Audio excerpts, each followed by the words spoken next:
I was such an awkward, nerdy, weird little kid, and I sort of knew it, and I sort of hated that about myself. Hmm.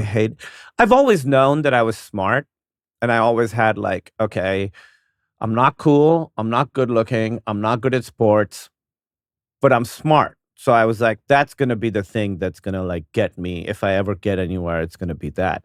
So yeah, it was really like living a lot in the mind, imagining, thinking. That was sort of all I thought I could really do. And I was also like, I really poured myself into my studies. I studied a lot. Me too. Me too. Did you really? Yes. Oh, I was a terrible grind. I mean, yeah. Early on, I was just, I have nothing left to offer, but what I can do is I'm going to use my brain and I'm going to excel in this area because I loved comedy as a kid. Yeah. And I loved making my friends laugh, but I made a conscious decision. I'm from Boston, Massachusetts. I've got a weird name and odd hair. That's never happening. I need to put that aside, buckle down, and get into a really good college. And so in a very unglamorous, nerdy way, I worked really hard on my studies, got into a really good school, and then immediately bumped into the humor magazine. It shot me right into this world, which is very hilarious, that my attempt to escape comedy and turn my back on it because it would never happen led me to this place, the Lampoon, that completely turned everything around. And it gave you, I think, as a kid, I think that studying, what it gave me, it seems like it gave you, is like a really strong work ethic. Yes. You know, I studied all day, all the time.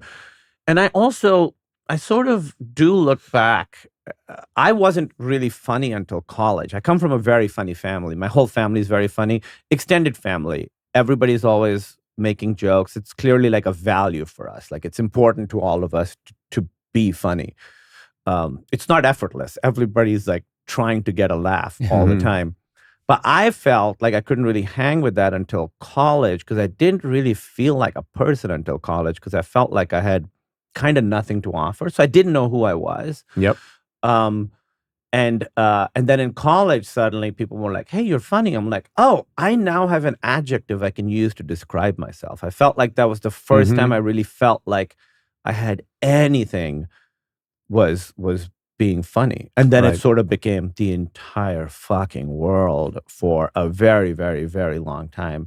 All I cared about was comedy. And now I'm sort of, I still obviously care a lot about comedy, but trying to do other stuff has been also very exciting and satisfying. How old were you when you...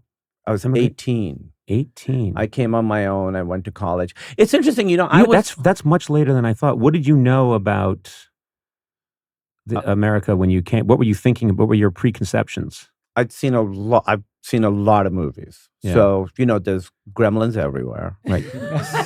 Sometimes one day will just repeat itself. You thought Harrison Ford was president. Yeah, Harrison Did you Ford. run into any Terminators? Yeah. I was like, I hope I don't. If I do, I hope it's later Arnold. What a terrible vision that you had. Yeah, don't get in a DeLorean unless you want your mom to hit on you.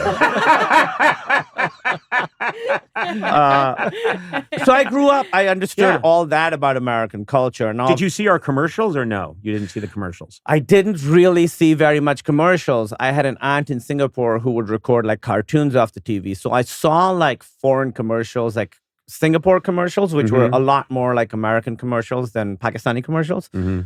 But I didn't. And I remember I first visited America when I was like 13 or 14. And it was an ad for KFC. And they were like ripping on McDonald's by name. Like they had like a clown who kind of looked like Ronald McDonald, but like fucked up looking. Yeah.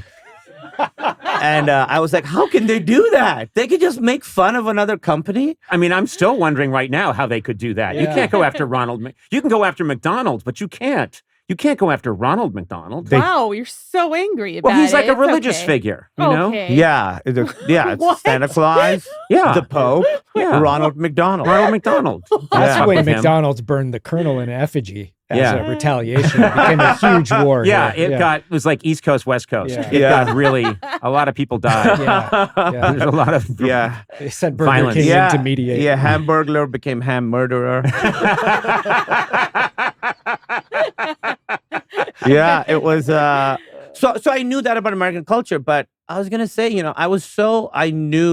I loved movies and TV so much. I didn't really leave the house very much. Other kids played outside. I really watched movies and TV shows for like most of my life, and I played video games. So I feel very, very grateful that I get to work in this industry that I've loved my entire life. My dad loved movies, and that's who. But someone like Emily, she understood that she was weird and different from everyone else, and she really leaned into it. So she was like a goth in high school. In the 7th grade, she started dyeing her hair with Sharpie herself. Oh my and God. kids would make fun of her. She would like draw all over her clothes. So it's interesting to see that, both of us kind of felt like we didn't fit, and I tried to become invisible, and she was like, fuck you, I'm going to be the weirdest person in the world. That's so fascinating. You said something that I completely connect to, which is you didn't know who you were, when you're younger. And I remember very clearly just thinking, because I would look at my brothers and sisters and think that they all had, they were all defined people. And I remembered feeling like a Mr. Potato Head that they hadn't put any pieces on yet. Like they hadn't put the nose or the eyes on or the mouth yet. Oh my God, that's heartbreaking. Yeah, and I remembered thinking... just a potato then. Yeah, I was just a plastic potato, which is the worst kind. No nutrients. Well, you are Irish. Yeah, exactly. And mostly plastic. Yeah. And there's nothing inside. And no one plays with me anymore. Just a hollow plastic. No one's wanted me in 30 years. Oh. No, come on. We're just having fun. But I remembered trying out, I know I'll be civic-minded guy, I'll, no, I mean, What's I'll that care guy? about causes. Was that what it was? yeah, or, Just I'll be this guy, I'll be that guy. bylaws I mean, and permits. I would try things, and I didn't know what my natural enthusiasms were, and I didn't think comedy counted, and so I would try things on at times, and I remember telling my mother, one day, well, I'm going to go to law school. This is when I was like in 12 years old or something, and she went, really? Because she was really proud, and I went, yes, I'm going to be a great lawyer. And then later on saying, I'll be an author. I would just declare these things that didn't have anything behind them. Yeah. And I do try to impart this to young people, very young people. I try to tell them it took me so long to figure things out. You have no idea sometimes how long it takes. And they live in this culture where they're constantly being shown images or hearing interviews with people, say in their 30s. I think the gap between 15 and 30 is far more than 15 years. I think it's this massive, massive gap, because those are the years where you figure out who you are. And sometimes people really are still figuring it out. Some people don't. And I think you have to figure out that you're always going to be figuring stuff out. You're always growing, changing. And I think finding some sort of way to feel comfortable inside yourself, and then knowing that who you are is going to change and the things you want are going to change. I think that's key. I had this thing in high school where, so I left Pakistan and I came here, and I sort of lost touch with all my friends from high school. And then I kind of got back in touch with them in the pandemic, and we sort of started talking again. And I was like, first of all, I was like, oh, I stole all of your senses of humor. That's what I did. Yeah. They all talk exactly the way they talked then. And I was like, all right, I took all of that. This is something I say on your show that I learned from, my friend Tarek. And then one of them messaged me on the side and was like, why did you stop talking to us? Like, we love you. And at some point, you just stopped responding to us.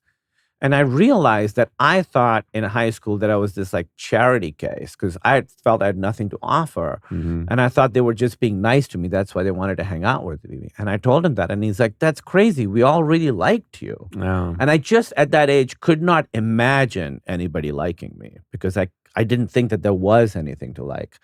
And so, I don't know what the what the point of that is, but it's being comfortable with myself and liking who I am. It took a long time.